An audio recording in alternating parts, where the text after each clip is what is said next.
सर्वेभ्यः नमो नमः। अहम मोनिका तालियान। आज के वीडियो में हम अपनी संस्कृत दिव्यम जो हमारी भाग 1 यानी जो कक्षा 6 की आपकी दिव्यम संस्कृत व्याकरण है उसके द्वितीय पाठ का अध्ययन करेंगे। पाठ का नाम है लिंग विचारः। लिंग विचार, जैसा पाठ के नाम से ही पता चल रहा है, लिंग का आपको विचार करना है। यहाँ पर आप चित्र को, जो यहाँ पर चित्र दिए उनको ध्यान से देखेंगे। यहाँ पर पुरुषः एक पुरुष का चित्र है, महिला एक महिला का चित्र है और फलम एक फल का चित्र है।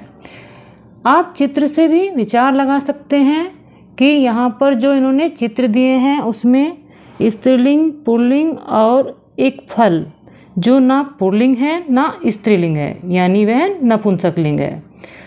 संस्कृत में आपके 3 लिंगों में आपके शब्दों को निर्धारित किया गया है, पुल्लिंग, स्त्रीलिंग और नपुंसकलिंग। हिंदी में जो आपके सजीव और निर्जीव 2 रूप में ही विभक्त होते हैं, लेकिन संस्कृत में ऐसा नहीं है। आपके बहुत सारे पद ऐसे हैं जिनको हम हिंदी में निर्जीव वस्तुओं में रखते हैं, लेकिन वह संस्कृत में वह पद पुल्लिंग या स्त्रीलिंग में आते हैं। उदाहरण के रूप में आप वृक्ष को देख लीजिए। जो वृक्ष है वह आपका निर्जीव, हिंदी में आपका निर्जीव है, लेकिन संस्कृत में वह पुल्लिंग का बोध कराता है। जो मेज है आपकी, वह संस्कृत में उत्पीठिका उसे कहते हैं। हिंदी में वह निर्जीव वस्तु है, लेकिन संस्कृत में उसको स्त्रीलिंग में प्रयोग किया जाता है, स्त्रीलिंग का वह पद है। तो आप सजीव और निर्जीव के अनुसार संस्कृत में लिंगों का निर्धारण नहीं कर सकते। यहाँ पर इस पाठ में आपके कुछ इन्होंने पद दिए हैं, उनको भी हम अभी इस पाठ में समझेंगे। यहाँ पर जो इन्होंने एक कोटेशन दी हुई है उसको आप पहले पढ़ लीजिए। इन चित्रों में एक चित्र पुरुष का है, एक चित्र महिला का है और एक चित्र फल का है। पुरुषः शब्द पुरुष जाति का बोध करा रहा है, अतः यह पुल्लिंग है। महिला शब्द महिला जाति का बोध करा रहा है, अतः यह स्त्रीलिंग है। और फलम शब्द ना पुरुष जाति का बोध करा रहा है और ना ही स्त्री जाति का, अतः यह नपुंसकलिंग है। जैसे मैंने आपको बताया है कि जो ना पुल्लिंग में और ना स्त्रीलिंग में हमारे पद प्रयोग होते हैं वह नपुंसकलिंग में प्रयोग होते हैं। इस प्रकार संस्कृत में 3 प्रकार के लिंग आपके बताए गए हैं, पुल्लिंग, स्त्रीलिंग और नपुंसकलिंग। इस पाठ में हम तीनों लिंगों का ही अध्ययन करेंगे। अकारांत पुल्लिंग शब्दः। अकारांत, अकारांत से अर्थ है जिसका अंत अ वर्ण से हो रहा है। यदि हम अपने शब्दों का वर्ण विच्छेद करेंगे तो उनका अंतिम वर्ण अ वर्ण होना चाहिए, तब वह आपके अकारांत पुल्लिंग शब्द होंगे। जैसे इन्होंने यहाँ पर दिया है बालः, इसका अर्थ होता है बच्चा। छात्रः विद्यार्थी, नरः मनुष्य, सैनिकः सैनिक, श्रमिकः श्रमिक। यहाँ पर जो आपको विसर्ग दिखाई दे रहे हैं वह आपके प्रथमा विभक्ति एक वचन का इन्होंने स्वरूप बनाया है, क्योंकि संस्कृत में जब भी आपके पद बनते हैं उनमें कोई ना कोई विभक्ति या वचन प्रयोग अवश्य होता है। सामान्य रूप से आपका हिंदी का शब्द आपको संस्कृत में प्रयोग नहीं मिलेगा। जो भी आपको शब्दों के प्रयोग मिलेंगे वह विभक्ति के अनुसार ही मिलेंगे। तो आप इस प्रकार समझ भी सकते हैं कि जो आपके विसर्गीय, वैसे तो मैं आपको ये सभी चीज़ें शब्द रूप में पहले ही बता चुकी हूँ, शब्द रूप की वीडियो आप पहले भी देख चुके हैं। और यदि आपने शब्द रूप की वीडियो नहीं देखी है तो चैनल पर ऑल क्लासेस संस्कृत व्याकरण या इजी ट्रिक के नाम से प्लेलिस्ट में आपको प्लेलिस्ट मिल जाएगी, वहाँ पर आप अपने शब्द रूप धातु रूप की वीडियो देख सकते हैं। तो यहाँ पर मैं बताना चाह रही थी कि जो भी आपके ये विसर्गीय, अकारांत में विसर्गीय पद होते हैं वह आपके सभी पुल्लिंग में होते हैं। हम इनको ट्रिक के रूप से पहचान सकते हैं। यहाँ पर चित्र में इन्होंने विविधाः पशवः यानी बहुत सारे पशु आपको ऐसे इन्होंने चित्र में दिखाए हैं जो आपके पुल्लिंग में प्रयोग होते हैं। अजः बकरा, अश्वः घोड़ा, गर्दभः गधा, वृषभः बैल, मकरः मगरमच्छ, उष्टः ऊँट, कुकरः कुत्ता, विडालः बिलाव, मूषकाः चूहा, वानराः बंदर, सर्पः सर्प, नकुलः नेवला, मेषः भेड़, गजः हाथी, व्याघ्रः चीता, मृगः हिरण, सिंहः शेर, वक्रः भेड़िया, मीनः मछली। यहाँ पर मछली को आप देखेंगे ये आपका हिंदी में स्त्रीलिंग है, लेकिन यदि हम मीनः प्रयोग करेंगे तो वह आपका पुल्लिंग का पद होगा। हिंदी के पद आपके अलग होते हैं जो स्त्रीलिंग में या स्त्रीलिंग का बोध कराते हैं, आप उनके अनुसार संस्कृत में उनका प्रयोग नहीं करेंगे, क्योंकि संस्कृत के शब्द या जो कहूँ कि पद आपके भिन्न होते हैं।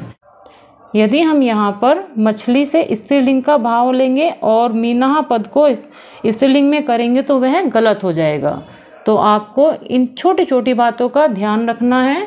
अन्य भी आपके इन्होंने पद दिए हैं, उनको भी आप देख लीजिए। विविधाः खगाः, बहुत आपके पक्षी हैं विविध प्रकार के। काकः कौवा, हंसः हंस, वकः बगुला, शुकः तोता, उल्लुकः उल्लू, कपोतः कबूतर, पिकः कोयल, मयूरः मोर। ये सभी भी आपके पुल्लिंग के ही पद हैं। यहाँ पर आप देखेंगे कोयल, कोयल आपका जो हिंदी में प्रयोग होने वाला पद है वह स्त्रीलिंग का बोध कराता है, लेकिन पिकः, पिकः आपका संस्कृत का पद है तो वह आपका पुल्लिंग का ही पद होगा। आप इन बातों का विशेष रूप से ध्यान रखेंगे। आपको हिंदी में जो पद है वह स्त्रीलिंग है या पुल्लिंग है उस पर ध्यान नहीं देना है। संस्कृत में जो आपका पद है उसका आपको प्रयोग करना है और उस पर ही आपको विशेष रूप से ध्यान रखना है। प्राकृतिक पदार्थ, बहुत सारे आपके प्राकृतिक पदार्थ हैं जिनको हम पुल्लिंग में ही प्रयोग करते हैं, जैसे सूर्यः सूरज, चंद्रः चंद्रमा, पर्वतः पहाड़, मेघः बादल, अनलः आग, यज्ञ है यज्ञ, घटः घड़ा। इस प्रकार आपके ये पद हैं। अब तक आपने जो पद देखे वह सभी अकारांत थे। अब यहाँ पर इकारांत पुल्लिंग शब्द, इकारांत शब्द वे होते हैं जिनका अंत ई वर्ण से होता है।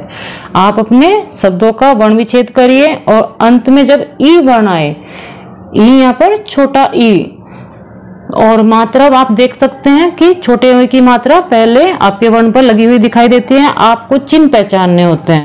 कपिहि बंदर, अशी तलवार, औषधि दवा, अतिथि अतिथि, गिरिहि पर्वत, भूपतिहि राजा, कविहि कवि, हरिहि भगवान। ये आपके इकारांत पुल्लिंग के शब्द हैं। अकारांत और इकारांत पुल्लिंग के बाद आप उकारांत पुल्लिंग वाले शब्दों को भी देख लीजिए। जो आपके पुल्लिंग वाले शब्द हैं उनको अभी आपको याद ही करना पड़ेगा। बाद में जैसे जैसे आपको संस्कृत समझ में आने लगेगी तो आप अपने शब्दों को बिना याद किए भी पहचानना शुरू कर देंगे, क्योंकि आप अभी छठी क्लास में हैं और संस्कृत आपके लिए एक नया विषय है। तो अभी तो आपको कुछ पदों को याद करना ही होगा। पुल्लिंग में आपके उकारांत में है तरु, जो हमने वृक्षः कहा था, वृक्ष वह भी आपका पेड़ होता है और उसको तरु भी कहते हैं। सिंधु समुद्र, गुरु अध्यापक और शिशु बच्चा। इस प्रकार ये आपके पुल्लिंग के उकारांत के पद हैं। पुल्लिंग के पदों के बाद आप आकारांत स्त्रीलिंग पद, जो हमारे आकारांत स्त्रीलिंग पद होते हैं उनको आप देख लीजिए। आकारांत स्त्रीलिंग वे पद होते हैं जिनके अंत में आ वर्ण होता है। आप इनको एक प्रकार से ट्रिक भी कह सकते हैं कि जितने भी आपके आ से अंत होने वाले वर्ण हैं वह आपके हमेशा स्त्रीलिंग में होते हैं, जैसे कन्या लड़की, महिला औरत, लता बेल, माला आपकी जो गले की मोतियों की माला है, यहाँ पर मोतियों की माला दी हुई है, फूलों की भी माला होती है, किसी प्रकार की भी गले में पहनने उसको हम स्त्रीलिंग में प्रयोग करते हैं। आकारांत स्त्रीलिंग में आपके अन्य पद है गंगा, जो गंगा नदी है, गिरवा गर्दन। यहाँ पर आप देखेंगे गर्दन, गर्दन हमें पुल्लिंग का बोध कराता है, जो क्योंकि ये अकारांत है, लेकिन संस्कृत में आपका गिरवा आकारांत है तो हम इसका संस्कृत का ही भाव लेंगे। भृत्या नौकरानी, अध्यापिका, गायिका, नायिका, चटका, वर्तिका। वर्तिका का अर्थ होता है बत्तख। वैसे तो आपको चित्र देखकर पता लग ही रहा है, हिंदी बताने की मुझे आवश्यकता नहीं है। इकारांत स्त्रीलिंग शब्द में आपके वे शब्द होते हैं जिनके अंत में ई वर्ण आता है। जैसे आपका इकारांत पुल्लिंग था, लेकिन यहाँ पर ई का दीर्घ ई है। वह आपका स्त्रीलिंग का भाव देती है और कहें कि वह स्त्रीलिंग का पद आपका होता है। जननी, माता, भगनी, बहन, गौरी, गौरी यहाँ पर एक लड़की का नाम है। और नदी, नदी, पृथ्वी, पृथ्वी, सखी, सखी, मृगी आपका हिरणी। जो मृगा है वह आपका हिरण होता है और मृगी आपका हिरणी का, ये आपका स्त्रीलिंग का पद हो जाएगा। यहाँ पर आपके अकारांत नपुंसक लिंग पद जो आपके शब्द हैं वह इन्होंने दिए हैं। अब तक जो आपने अपने शब्द देखे हैं वह आपके पुल्लिंग और स्त्रीलिंग के हैं। अब आप अपने नपुंसक लिंग के पदों को देखिए। यह भी आपके अकारांत, उकारांत, इकारांत सभी इस प्रकार से ही होते हैं। केवल आपको इनको याद करना है क्योंकि आपकी अभी छठी कक्षा है, नया विषय है, तो ये आपको भी याद करना ही पड़ेगा। नेत्रम, वैसे आप टिक कह सकते हैं, जो आपका हलंतीय माह होता है। हलंतीय माह आपका नपुंसक लिंग का आपको पहचानने में आसानी होगी। आप अपनी हलंतीय माह से अपने नपुंसक लिंग को पहचान सकते हैं। लेकिन हलंतीय माह आपका द्वितीय विभक्ति में भी आता है। जो हमारे पुल्लिंग और स्त्रीलिंग होते हैं उसके द्वितीय विभक्ति एक वचन में भी हलंतीय माह होता है। ये भी आपको विशेष रूप से ध्यान रखना है। जैसे यहाँ पर इन्होंने नपुंसक लिंग वाले पद दिए हैं, अभी तो आप उनको ही याद कर लीजिए। नेत्रम आंख, मुखम मुख, जलम जल, वायु यानम हवाई जहाज, रुप्यकम रुपया, ताम्रम तांबा, रजतम चांदी, लोहम लोहा, कंदुकम गेंद, क्रीडनकम खिलौना, पुस्तकम पुस्तक, कमलम कमल, पत्रम पत्ता, पुष्पम फूल, कमलम कमल, दुग्धम दूध। यह सभी आपके नपुंसक लिंग के पद हैं। आपको पुस्तकम यह ध्यान रखना है कितनी बार हम पुस्तकहा, पुस्तक को पुल्लिंग में भी प्रयोग कर लेते हैं, लेकिन वह आपका नपुंसक लिंग का पद है। सामान्य रूप से आपको वह नपुंसक लिंग में ही प्रयोग करना चाहिए। और यदि आप इसका पुल्लिंग में प्रयोग करते हैं तो भी वह सही ही होगा, क्योंकि वहां पर आप पुल्लिंग के पदों का जो हमारा नियम होता है उनका प्रयोग करके पुस्तक को पुल्लिंग में भी प्रयोग कर सकते हैं।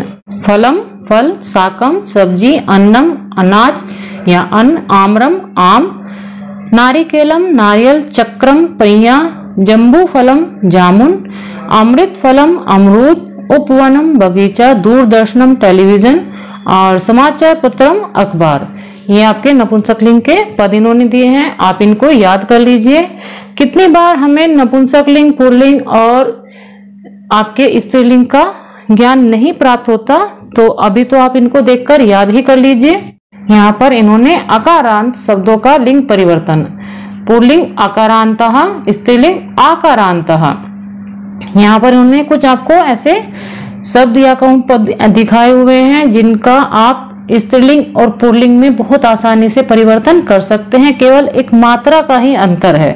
जो अकारांत पुल्लिंग में है वह आपके विसर्गीय हो जाएंगे। इस बात का आपको विशेष रूप से ध्यान रखना है कि विसर्ग वाला पद आपका हमेशा पुल्लिंग में होगा, लेकिन वह आपका किसी भी मात्रा के बिना होना चाहिए। जैसे यहाँ पर इन्होंने दिया है बालह, अस्वह, अजह, किसी में भी आ की मात्रा प्रयोग नहीं हुई है। हाँ, इनके जब हम शब्द रूप करते हैं तब अर्थ में अंतर आ जाता है, या कहूँ उनको हम ट्रिक पहचानने में थोड़ा सा उसमें कठिनाई होती है, क्योंकि जो आपका पुल्लिंग प्रथम विभक्ति बहुवचन का पद है वह आ की मात्रा के साथ विसर्ग है, और स्त्रीलिंग का भी आ की मात्रा के साथ विसर्ग रूप ही प्रथम विभक्ति बहुवचन में बनता है। तो वहां पर आपको थोड़ा सा या कहूँ थोड़ी सी कठिनाई आ सकती है, लेकिन जब आप अभ्यास कर लेते हैं तो वो आपको आसानी से समझ में आ जाता है। तो यहाँ पर आप देखेंगे बालह, आप आ की मात्रा विसर्ग हटा के आ की मात्रा प्रयोग करेंगे तो वह आपका स्त्रीलिंग में प्रयोग हो जाएगा बाला, बालक बालिका, अस्वहा अश्वा, यहाँ पर अस्वहा का अर्थ होता है घोड़ा और अश्वा हो जाएगी घोड़ी, अजा आपका बकरा, और अजा जो बिना विसर्ग के मात्रा के साथ आपकी आ जाएगी, आ की मात्रा आ जाएगी, वह आपके बकरी के लिए प्रयोग होगी। छात्रः छात्रा, सुतः सुता, बालकः बालिका, नरः नारी, गर्दभः गर्दभी, दासः दासी। यहाँ पर इन्होंने इकारांत, जो आपके अकारांत पुल्लिंग थे उनका ई की मात्रा इकारांत से आपका स्त्रीलिंग में प्रयोग करके दिखाया है। आपको आपके विसर्ग हटा के ई की मात्रा प्रयोग करनी है, तो वह आपका स्त्रीलिंग का पद हो गया है। दासः दासी, देवः देवी, काकः काकी, उष्ट्रः उष्ट्री। ये आपके पद यहाँ पर आ का प्रयोग करके स्त्रीलिंग बनाया है, यहाँ पर ई का प्रयोग करके स्त्रीलिंग बनाया है। आज की वीडियो में इतना ही। जो इस पाठ का अभ्यास कार्य है वह हम अगली वीडियो में करेंगे। उम्मीद करती हूँ यह आपको जो पाठ मैंने कराया है समझ में आ गया होगा, और यदि कुछ समझने में कठिनाई है तो वह जब हम इसका अभ्यास कार्य करेंगे तब उसको हम आसानी से क्लियर कर लेंगे। मिलते हैं अगली वीडियो में। सर्वेभ्यः नमो नमः।